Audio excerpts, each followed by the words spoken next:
The lady in the checkout line had the most expensive cat food she could buy.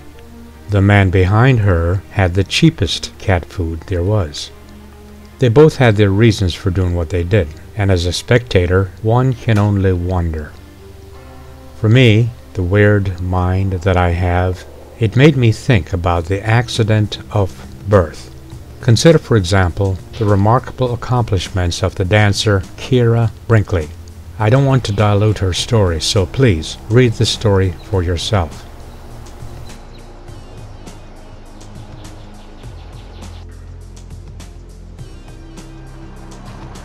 Cat or bird, born in Norfolk or London.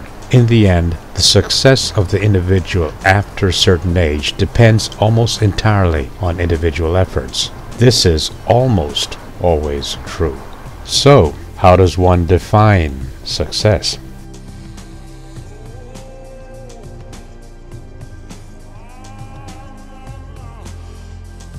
I was born in Villa de la Vega, a Spanish town, and Her Majesty the Queen was born in London, England in 1926.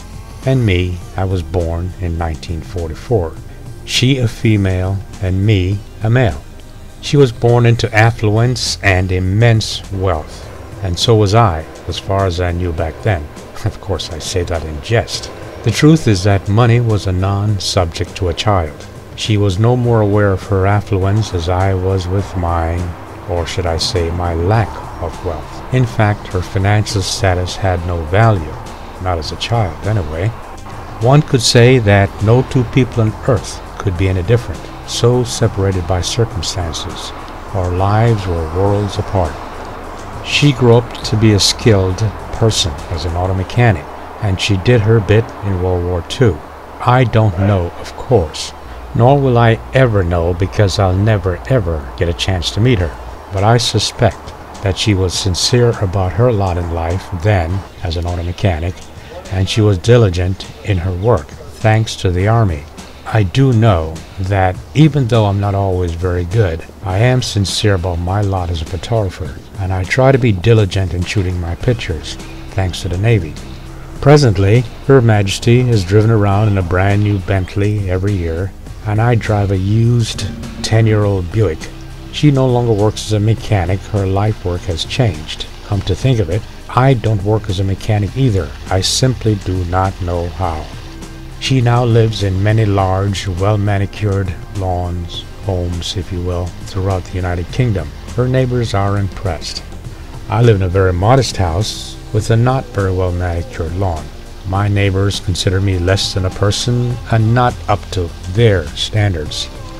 In the end, however, in her own bedroom, Her Majesty and I, with the door closed, when the outside noises and glitz and superfluous make-believe world is shut off, at separate addresses, of course, both her and myself are left to ourselves, our own minds, dreams, desires, our own realities.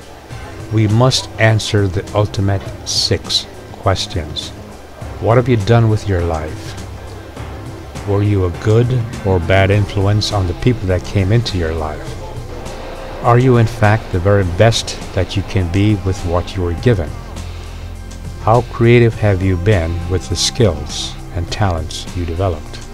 Specifically, what contributions have you made to the world and the people around you? And finally, is the world a better place because you lived?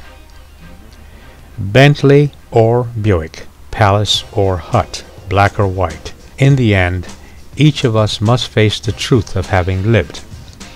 Is the world a better place because you lived?